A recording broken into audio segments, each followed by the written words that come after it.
बढ़ेगा। अगर फोर्स घटेगा, तो प्रेशर भी घटेगा। ठीक है। राइट नाउ दूसरी बात, इसी फार्मूले से क्या निकल के आ रही है कि P is anti proportional of A, और कुल मिलाकर के इससे क्या शो हो रहा है कि अगर आपका P डिक्रीज हो रहा है, इसका मतलब है A इंक्रीज हो रहा है। ठीक है, एरिया इंक्रीज हो रहा है। अगर आप प्रेशर को घटाना चाहते हैं किसी जगह पर, तो वहां एरिया को क्या करना होगा, वो आपको बढ़ाना होगा। और एरिया बढ़ाने से प्रेशर घट क्यों जाता है भाई, ये सवाल तो दिमाग में उठता होगा ना। देखिए भाई, सीधी सी बातचीत है कि अगर एरिया छोटा है तो छोटे एरिया में इसको प्रेशर क्या होगा, डिफरेंट डायरेक्शन में जाएगा। अगर बड़ा एरिया ले लेंगे तो इसका डिस्ट्रीब्यूशन क्या हो जाएगा, प्रेशर का बढ़ जाएगा। और जब प्रेशर का डिस्ट्रीब्यूशन बढ़ जाएगा तो है ना भाई, घट जाएगी, है ना। कई जगह जब कोई एक चीज हो, है ना, अगर पता चले कि भाई आपके पास एक ही बिस्कुट है, 2 लोग खाने वाले हैं तो 2 टुकड़े कर दो, है ना। 10 लोग खाने वाले हो तो 10 टुकड़े करोगे तो बहुत कम मिलेगा। ठीक है, तो यही काम होगा, है ना, कि प्रेशर आपका घट जाएगा अगर एरिया इंक्रीज करते हो। ध्यान रखिएगा इस बात। ठीक है, अब इसके एप्लीकेशन देख रहे हैं हम लोग डेली लाइफ में। ठीक है भाई, अब आ जाइए इस मुद्दे पे दिया हुआ है। ठीक है, देखिए भाई, यहां एक छोटा बॉक्स रखा हुआ है। ठीक है, और यहाँ पे एक बड़ा बॉक्स रखा हुआ है। यहाँ पे जस्ट वर्क कर रहा है। यहाँ जब बड़ा बॉक्स रखेगा तो क्या रखेगा, ये प्रेशर, आप प्रेशर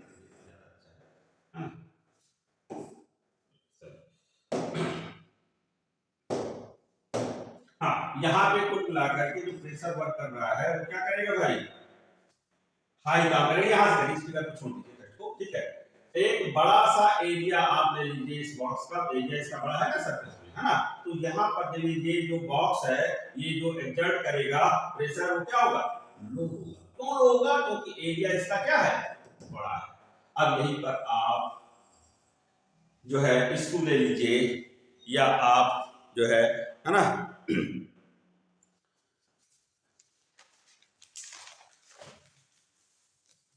नेल कोई ले लीजिए, कील ले लीजिए। तो कील का एरिया देखिए कितने एरिया की बात कर रहा है। तो यहाँ क्या करेगा, हाई प्रेशर एक्सर्ट करेगा कहाँ पे, सरफेस पे। ठीक है ना भाई, तो वो कहाँ से आया, वो ये चीज कहाँ से आई, यहाँ से। इसका एरिया आपका बड़ा, तो प्रेशर क्या हो गया, लोअर हो गया, कम हो गया। इसका एरिया बहुत कम है तो प्रेशर क्या हो गया, हाई हो गया। ये बात हम लोगों ने समझी। ठीक है भाई, राइट नाउ अगला,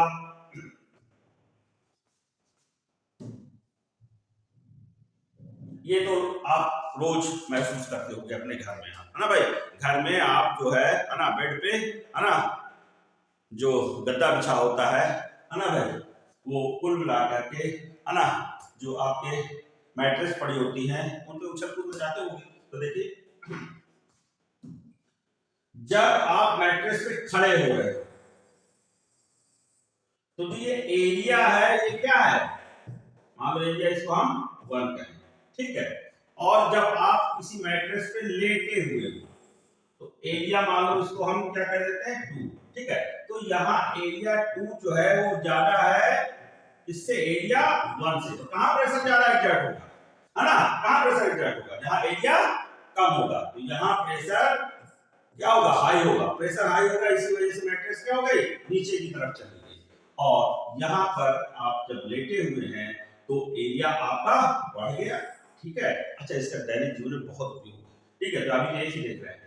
तो जब एरिया बढ़ गया तो प्रेशर यहाँ पे क्या हो जाएगा, आपका जो है घट जाएगा। ठीक है, यहाँ प्रेशर बढ़ रहा था, यहाँ प्रेशर क्या हो रहा है, घट रहा है। और घटने की वजह से, है ना, मैट्रेस पे बहुत इफेक्ट नहीं पड़ रहा, बहुत जो है वो, है ना, नीचे रह जा रही। ठीक है, अगला प्रयोग देखिए।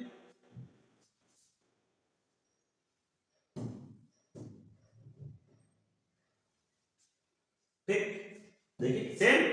अच्छा, एक सवाल पूछा जाता है, मान लो मैं कहूँ किसी मार्शी इलाके में या किसी दलदली इलाके में आप फंस जाए किसी दलदल में, तो आपको हमेशा क्या सलाह दी जाती है कि लेट जाए, खड़े ना रहें, या बचने का प्रयास ना करें, हाथ पैर बहुत ना हिलाएं, क्योंकि जितना हिलाएंगे उतना अंदर जाते जाएंगे, है ना, लेटने की सलाह क्यों दी जाती है आपको? इसलिए दी जाती है ताकि सरफेस एरिया इंक्रीज हो जाए। सरफेस एरिया इंक्रीज हो जाएगा तो प्रेशर डिक्रीज हो जाएगा। प्रेशर डिक्रीज हो जाएगा तो धीमे धीमे जाओगे, तब तक शायद कोई आ जाए और आपको बचा ले। यही बात आप डेजर्ट एरिया में जाइए, जो सैंडी डेजर्ट होते हैं, जहां बालू होती है, वहां आप जाइए तो अगर खड़े हैं तो आपके पैर क्या हो जाएंगे? बालू में नीचे चले जाएंगे। ठीक है, ठीक है भाई। अगर किसी सैंडी इलाके में खड़े हुए हैं तो कुल मिला के स्मॉलर अगर एरिया है, खड़े के स्मॉलर एरिया है, तो आपके पैर नीचे को धंसेंगे। लेकिन अगर आप लेट जाते हो, है ना, लार्जर एरिया डेवलप करते हो, तो आप रेत पे आराम से लेटे रहिए, आप नीचे नहीं जाएंगे। ठीक है भाई। या मार्सी इलाका, दलदली इलाका, अगर आप खड़े हैं तो नीचे जाते जाएंगे और क्या कहते हैं, डूब जाएंगे जल्दी। अगर लेट जाएंगे तो लार्जर एरिया हो जाएगा और आप बहुत जल्दी धीरे न जाकर के धीमे धीमे जाएंगे, शायद कोई आपको बचा ले। जबकि वेट सेम है, वेट आपका W1 kg, वेट आपका W1 kg सेम है दोनों जगह, है ना, ये दोनों सेम है। बावजूद इसके चूंकि स्मॉलर एरिया है तो इस वजह से आप, है ना, प्रेशर ज्यादा एक्सर्ट कर रहे हैं। ठीक है, और लार्जर एरिया है, यहाँ प्रेशर जो एक्सर्ट हो रहा है वो कम हो रहा है। ठीक है। ऐसे दैनिक जीवन में आप देखिए कि जब हम फाउंडेशन बनाते हैं ना, फाउंडेशन वॉल हमारी होती है, वो कुल मिलाकर के बहुत चौड़ी होती है। ठीक है, बहुत चौड़ी होती है। ठीक है, जो चौड़ी होती है, ठीक है, जो चौड़ी, इसको क्यों बनाया जाता है भाई चौड़ा? क्यों बनाया जाता है इसको? इसकी विड्थ इतनी ज्यादा क्यों चौड़ी रखते हैं हम लोग? बिकॉज ऑफ दैट जो है यहाँ पे प्रेशर फाउंडेशन पे इसका कम से कम होना चाहिए। ठीक है ना भाई, इसका फाउंडेशन पे जो प्रेशर है हमें क्या रखना भाई?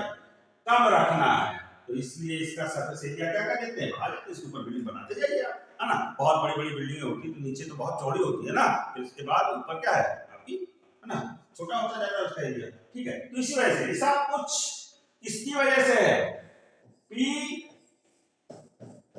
ए, ये जो रिलेशन है, इनमें रिलेशन क्या है? उल्टा है। एरिया बढ़ेगा तो प्रेशर घटेगा, एरिया घटेगा तो प्रेशर बढ़ेगा। तो ये दैनिक एक और महत्वपूर्ण प्रयोग है, ये वाला बड़ा अच्छा है। ठीक है, लास्ट बहुत सारे एग्जांपल है इसमें से ये और कर लेते हैं। आप हमेशा एक्सपीरियंस करते हो, ये सवाल अपने दिमाग में आपको उठते हैं कि रेलवे ट्रैक में आपने भाई आपको तो क्या है, आपने जो ऐसी पटरी बना रखी है, आप ट्रेन दौड़ाइए, एक पहिया यहाँ रखिए, एक पहिया यहाँ रखिए।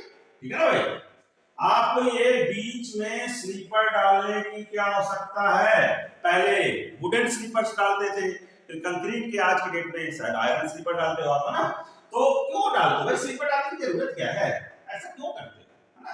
आराम से पटरी में ट्रेन तो दौड़ते हुए चली जाएगी। इस वजह से करते हो कि ट्रेन जो रेलवे लाइंस होती हैं उनमें प्रेशर कम एक्सर्ट करे, इसके लिए आप स्लीपर्स बनाते हो। कैसे? ताकि उसका जो प्रेशर है वो डिस्ट्रीब्यूट हो जाए। एरिया बढ़ जाएगा तो प्रेशर क्या होगा? डिस्ट्रीब्यूट हो जाएगा। मैंने आपको बताया था। अभी से प्रेशर कहां तक, अगर ट्रेन गुजरेगी तो प्रेशर इस पॉइंट पे लगेगा और प्रेशर इस पॉइंट पे लगेगा। ट्रेन हैवी होती है, हो सकता है इससे आपकी जो रेलवे लाइन है वो क्या हो जाएगी? क्षतिग्रस्त हो जाएगी भाई, जब इतना प्रेशर पड़ेगा। तो प्रेशर को कम करने के लिए अब एरिया हमको क्या करना पड़ेगा?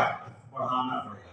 और एरिया अगर हमको बढ़ाना पड़ेगा तो उसके लिए हम क्या कर देते हैं, ये डाल देते हैं। अब यहाँ पे जब प्रेशर पड़ेगा तो यहाँ भी डिस्ट्रीब्यूट हो जाएगा, यहाँ पे प्रेशर पड़ेगा तो यहाँ भी डिस्ट्रीब्यूट हो जाएगा, और इससे रेलवे लाइंस पे कम प्रेशर एक्सर्ट होगा और आराम से ट्रेन गुजर जाएगी, कोई दुर्घटना नहीं होगी।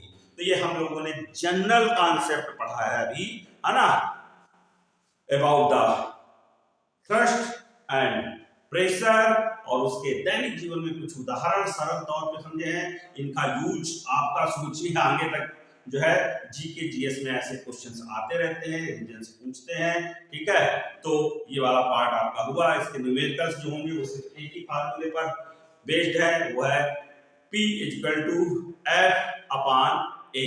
ठीक है, अब जो नेक्स्ट टॉपिक हम लोग करेंगे नेक्स्ट सेशन में, है ना, वीडियो लंबा, अच्छा मैं ये भी कोशिश करूंगा कि वीडियो बहुत लंबा ना हो जाए, है ना, बोरिंग हो जाती है, तो हर पार्ट पे छोटे छोटे वीडियो रहेंगे। ठीक है, तो जो नेक्स्ट टॉपिक रहेगा वो रहेगा प्रेशर इन फ्लूइड। ठीक है, तो प्रेशर इन जो फ्लूइड है वो हम जो है नेक्स्ट सेशन में करेंगे। Thank you. और हाँ, जब आप वीडियो देखें, जब आपके पास पहुंचे तो फीडबैक देना ना भूले भाई, है ना। और चूंकि ये बहुत ही बेसिक है ना 9th 10th का सिलेबस। तो इसको इंटरेस्टिंग ढंग से जो है कवर करें। मैंने इसीलिए बताया कि आगे चल करके आपके जितने भी कॉम्पिटिटिव एग्जाम है ना, वहां ये यूज होता है। और ऐसे विद्यार्थियों के लिए बहुत महत्वपूर्ण है जिन्हें आगे चल करके है ना साइंस बैकग्राउंड पे नहीं रहना है ना आफ्टर 10th, तो उनके लिए कम से कम है ना साइंस के बारे में बेसिक नॉलेज तो रहे। बेसिक नॉलेज है, ध्यान रखिएगा 9th 10th में। ठीक, ओके, थैंक यू।